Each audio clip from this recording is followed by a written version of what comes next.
आप देख रहे हैं एबीएन महाराष्ट्र। मैं हूं आपके साथ मुनीर आरिफ खान। नाज़रीन, गुज़िश्ता कई महीनों से सोशल मीडिया और प्रिंट मीडिया में हम इस तरह की खबरें सुन भी रहे हैं और पढ़ भी रहे हैं कि महाराष्ट्र में इस वक्त गुज़िश्ता कई महीनों से यानी साल डेढ़ साल से लड़कियों की गायब होने की खबरों ने हलचल मचा रखी है।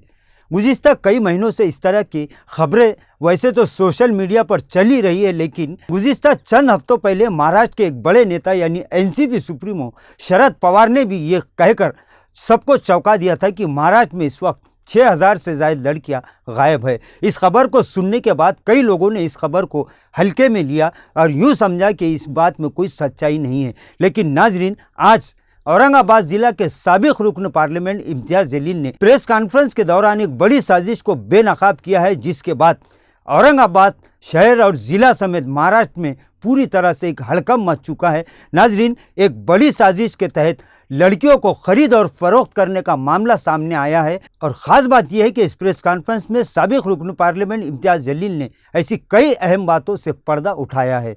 ये विषय है जो मैं समझता हूँ कि सिर्फ ये हमारे शहर के हद तक ना रहते हुए पूरे महाराष्ट्र का कि ये बहुत ही एक गंभीर विषय है।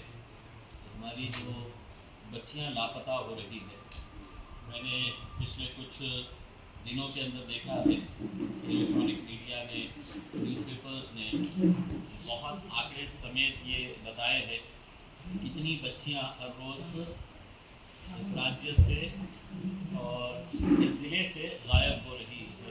इसमें अगर देखा जाए तो आपको सबको पता होगा कि 2023 में 188 लड़कियां घर से गायब हुई और 2024 में अब तक शहर से 106 और ज़िले से 105 लड़कियां गायब हुई है।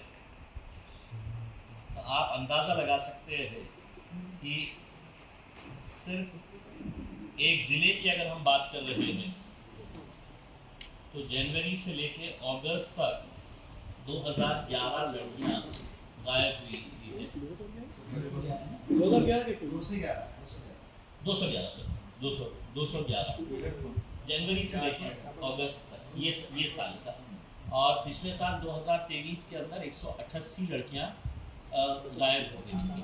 अब गायब होने का मतलब ये है कि कुछ लड़कियां भाग के चले गई होगी, किसी को किडनैप किया गया है, किसी और वजह से ये लड़कियां गायब हो गई है।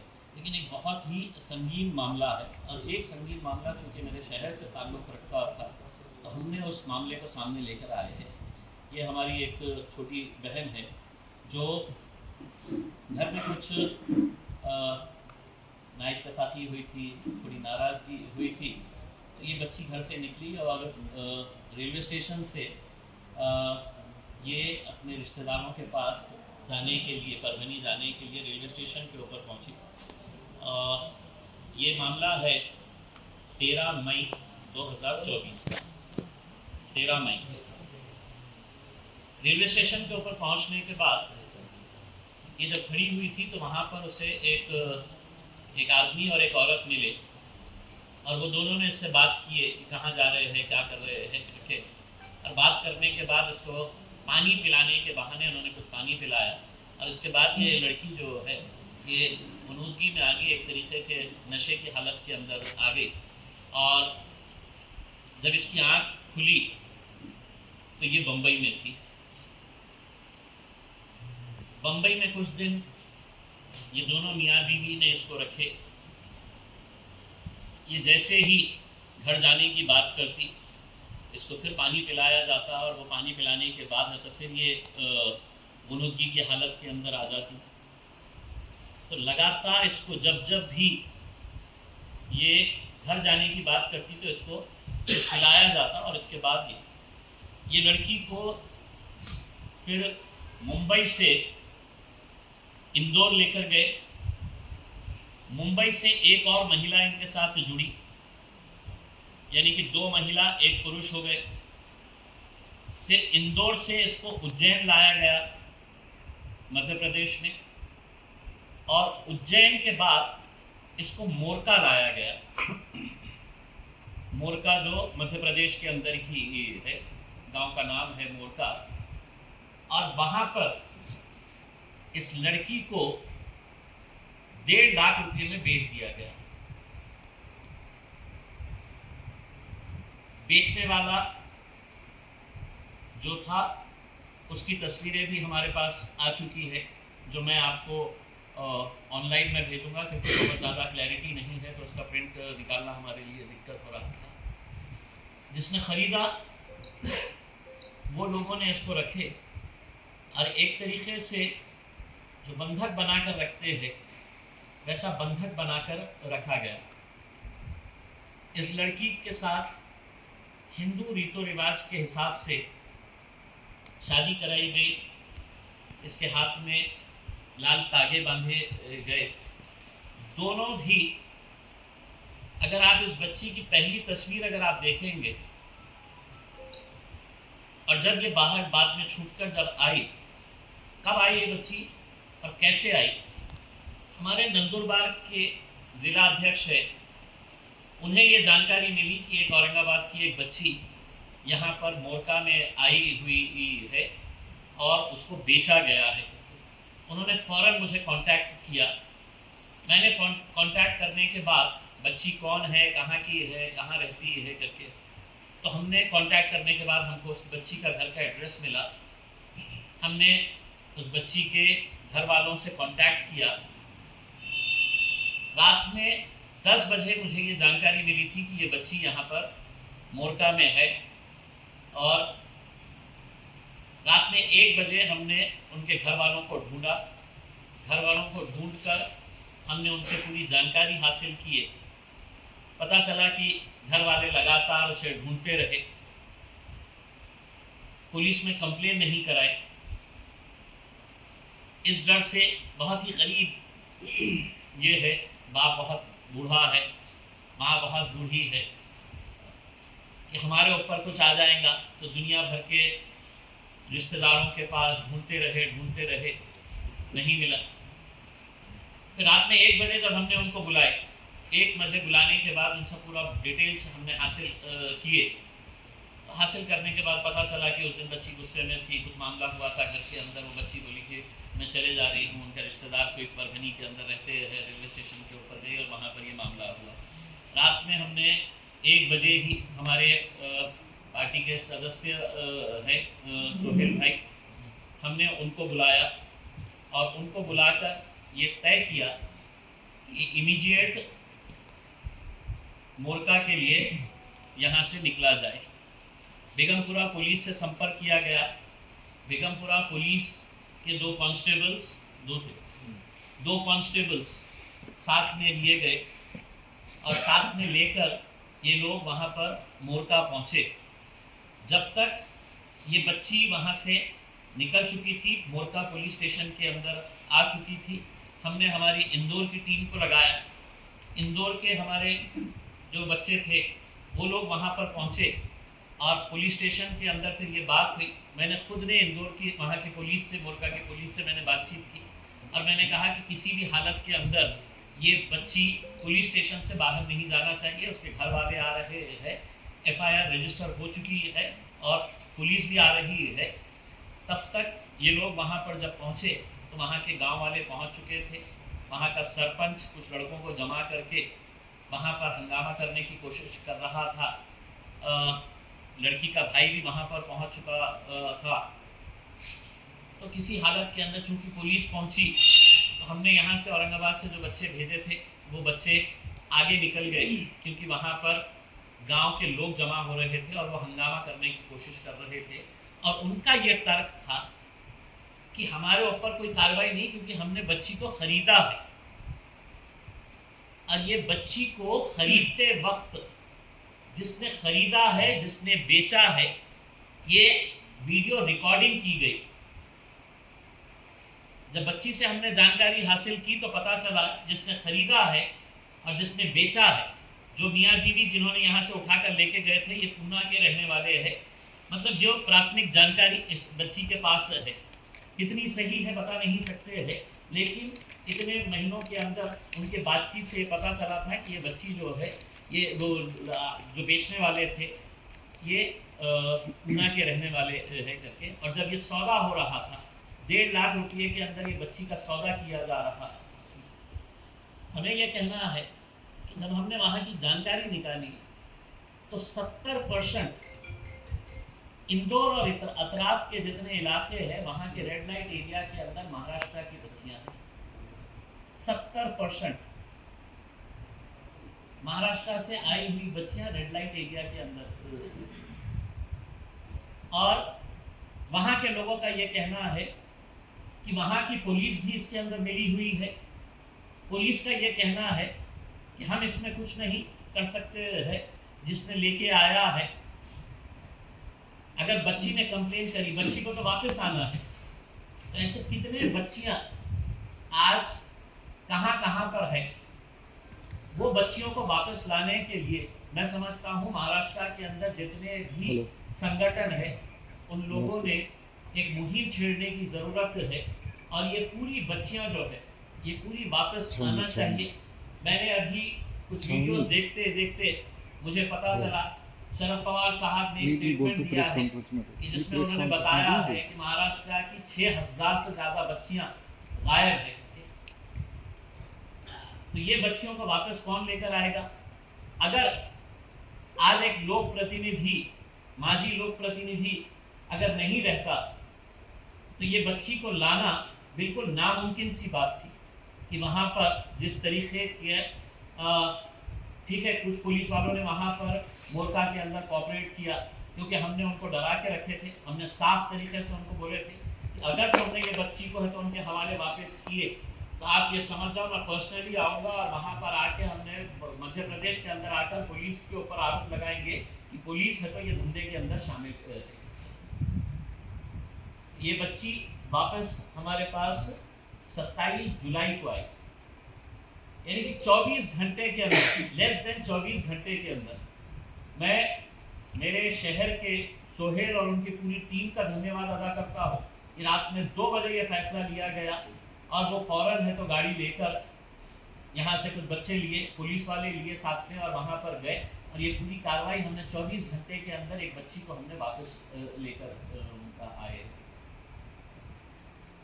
बच्ची के साथ क्या हुआ, किस तरीके का बर्ताव उसके साथ किया गया, चूँकि बच्ची है मैं आपको तस्वीरें दिखा नहीं सकता हूँ, लेकिन इस बच्ची की अगर पहले की तस्वीर अगर आप देखेंगे और अब की अगर उसकी हालत अगर देखेंगे तो आपको विश्वास ही नहीं होगा कि ये वही बच्ची है। हमारी ये अब मांग है कि ये पूरे गिरोह को अगर Aurangabad police, Aurangabad railway police अगर संजीदगी के साथ इस केस को हैंडल करती है तो मैं समझता हूँ कि महाराष्ट्र का एक बहुत बड़ा गिरोह पकड़ा जा सकता है। क्योंकि हम खरीदने वाले को भी जानते हैं, मोरका गांव के अंदर जिसने खरीदा था, जिस लड़के ने बच्ची को 2-2 दिन 3-3 दिन बगैर खाने के लॉक करके रखा जाता था।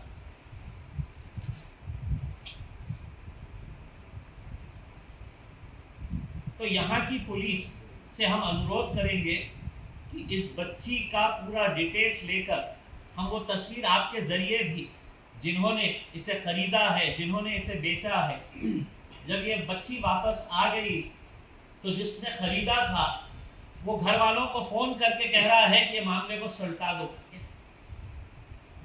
ये मामले का सेटलमेंट कर दो।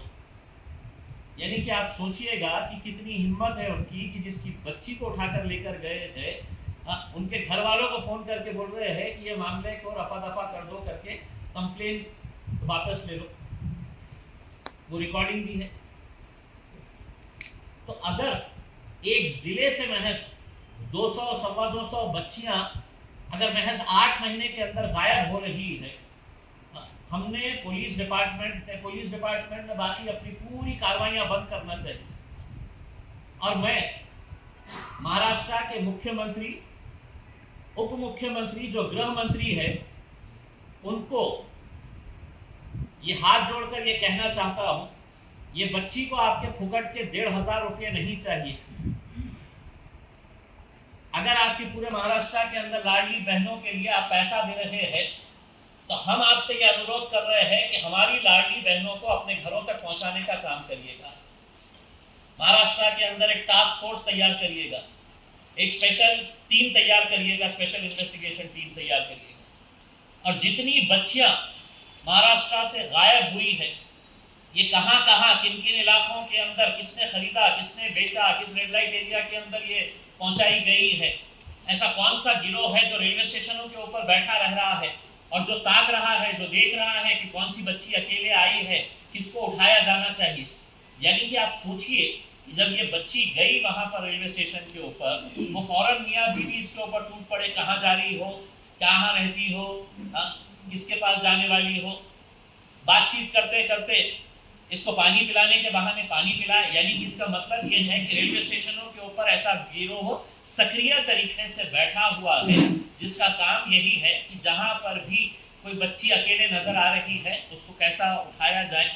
हमें ये जानकारी मिली है कि बहुत सारे परिवार वाले अपनी इज्जत बचाने के लिए पुलिस के अंदर जा नहीं रहे हैं। तो ये आंकड़े जितने हमारे पास आए हैं ये पुलिस के आंकड़े हैं। अब हो सकता है कि कई ऐसे होंगे जिनका पुलिस के अंदर कोई ये नहीं रहेगा। मैं सिर्फ आप लोगों से अनुरोध करूंगा कि अगर आपको बच्ची के बारे में, बच्ची की ज़बानी अगर कुछ सुनना है, लेकिन एक अनुरोध मैं ये करूंगा कि बहनें हमारी भी है, आप तसव्वुर करिएगा कि अपनी अगर कोई छोटी बहन को कोई उठाकर अगर लेकर गया और ऐसा ही वो गायब हो जाती है तो हम कितने अपने आप को बेबस महसूस करेंगे कि हम कुछ नहीं कर पा रहे। एफआईआर के ऊपर एफआईआर फट रही है, क्या एफर्ट्स लिए जा रहे हैं, कितने बच्चियों को कहां कहां से लाया गया है, कौन सा गिरोह सक्रिय है। यहाँ पे जब ये बच्ची आई है, हमने 27 तारीख के बाद से लगातार इस शहर के अंदर कहीं ऐसा गिरोह सक्रिय है क्या। कुछ महिलाओं के नाम हमारे सामने आए हैं, उनके ऊपर नजर रखी जा रही है कि ये महिलाएं कई बच्चियों को बहला फुसला कर कहीं हटा तो नहीं रहे हैं, कहीं लेकर तो नहीं जा रहे हैं करके, तो इसके ऊपर काम किया जा रहा है। अगर बच्ची से आपको कुछ उनको जो बोलना है वो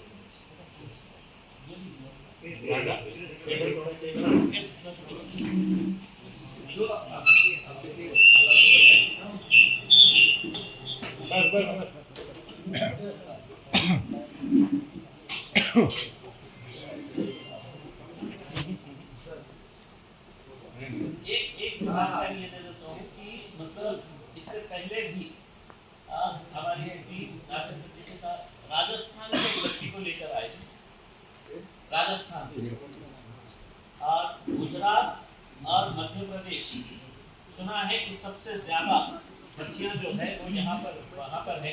मैंने हमारी जब इंदौर की और हमारी मध्य प्रदेश की टीम से ये किया तो उन्होंने बताया कि 70% बच्चियां जो है वहाँ पे महाराष्ट्र की रहने वाली है।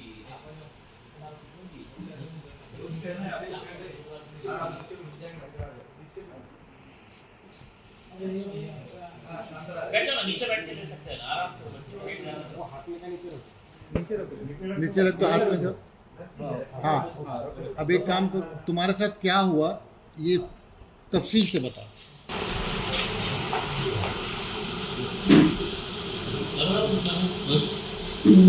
करो मत जाओ।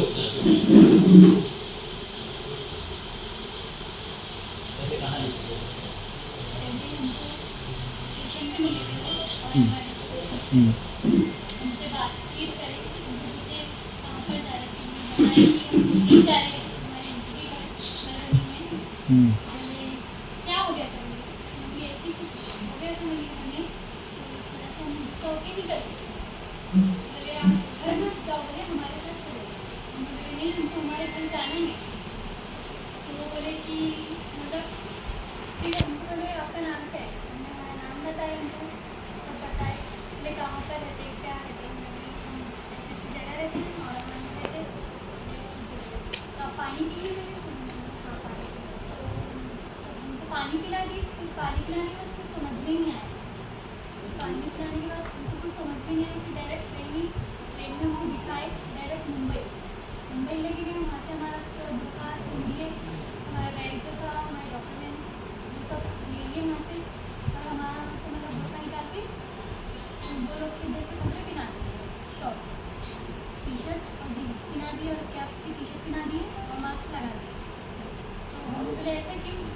हम ऐसे क्यों बोले तो हम पानी पिला देते थे और कुछ समझ में नहीं आता। फिर हमको एक लेडीज़ के घर पे ले गए, वहाँ से लेडीज़ को लिए, वहाँ से लेडीज़ को लेने के बाद हमको इंदौर ले गए। इंदौर में हमको मंदिर के घर में कुछ रखे, ऐसा मंदिर थी, वो मंदिर का रूम था, वहाँ पर एक दिन रुके। वहाँ से हमको उज्जैन ले गए, उज्जैन में हमको 8 दिन में थे। फिर वहाँ से एक लेडीज़ को बुलाया, इंदौर की लेडीज़ थी वो, वहाँ से हमको बुलाया। फिर हमको पूछे उन्होंने कहाँ रहते कहाँ नहीं, हमें बोले हम यहाँ यहाँ रहते, हमको जाना है घर। तो बोले आपसे नहीं जा सकते, बोले तो हमको और कहाँ हम इधर का नाम लेते थे, हमारी फैमिली का नाम लेते थे। तो हमको बोलते थे वो कि नहीं कोई फैमिली नहीं, कोई नहीं, तुम यहाँ आ गए तो यहाँ आ गए। हमने बोले ठीक। तो पानी पिला के कुछ समझ में नहीं आया। फिर मुर्गा लेके गए हमको, तो मुर्गा लेके के बाद हमको क्या बोले कि आपके घर लेके जा रहे हैं, हमको ऐसे बोल रहे हैं। हमने बोले ठीक है। वहाँ लेके जाने के बाद हमको क्या बोले यहाँ से हम चले जाएंगे, बोले तुमको लेके तुम्हारे घर पे तुम्हारे देश छोड़ देंगे। तो वहाँ से वो लोग का पैसों की बात चल रही थी, तो हम बोले हमको बेच रहे क्या? बोले नहीं आपको बेच रही नहीं, हम उनसे उधार पैसे लेंगे। फिर हम फिर पैसे दे रहे, देने से फिर वो बोले वीडियो स्टार्ट करें, हमने बोले हम चले जा रहे हैं। हमको मारे थोड़े, मारे जो बेचने वाले थे उन्होंने मारे हमको और बोले कि खामोशी से बैठ गए, खामोशी हमको पानी पिला दिया। वो लोगों ने सबने हमको रूम में लॉक कर दिया। तो हमारे साथ ऐसा हुआ। फिर वो लोग चले गए, हमको छोड़ के वो लोग पैसा लिए, वो लोग चले गए। फिर मेरे साथ मतलब ज़बरदस्ती शादी कराई। शादी कराने के बाद मतलब बहुत बुरा सलूक करते थे, रूम में लॉक कर देते थे और नशा कराते थे और बाहर से दरवाज़ा लॉक करके चले जाते थे। और फिर बाहर कौन आते थे कौन जाते थे कुछ पता भी नहीं चलता। बस मारते थे, तोड़ते थे। और उनका जो बड़ा बेटा था तो उन्होंने हमको सरिये से मारे थे, सरिये से पीट पे सर पे मारे थे। बहुत बुरा मारते थे और दिन भर खाने को कुछ नहीं देते थे, पीने को भी नहीं दो। पानी का बोले थे तो बोलते थे कि बोलते से लो पानी, और चाय भी नहीं, खाना तो बिल्कुल नहीं। हमेशा मेरे और ये जो भी रहता नशे की चीज़ों मेरे को नहीं मालूम, बस वो लाते थे और वो पानी में डाल के पिलाते थे। तो इसके बाद कुछ समझ भी नहीं आता। नाजरीन, ये कोई मामूली वाक़या नहीं है, बल्कि इस मामले को संजीदगी से लेने की ज़रूरत है। अब पूरा महाराष्ट्र की निगाहें हुकूमत और इंतज़ामिया पर लगी हुई है कि आखिर इंतज़ामिया और हुकूमत इस मामले को लेकर किस तरह की संजीदगी दिखाता है और क्या कार्रवाई अंजाम देता है। नाज़रीन, वहीं सरपरस्तों से भी ये अपील की जा रही है कि वो अपने साथ साथ अपने आसपास भी नज़र रखें और इस तरह की अगर कोई एक्टिविटीज़ अगर आपको दिखाई दे तो फौरी इंतज़ामिया को इस ताल्लुक़ से आगाह करें। नाज़रीन, आज के लिए बस इतना ही, फिर मुलाकात होगी कुछ नई वीडियो के साथ। तब तक के लिए हमें इजाज़त दीजिए। अल्लाह हाफिज़।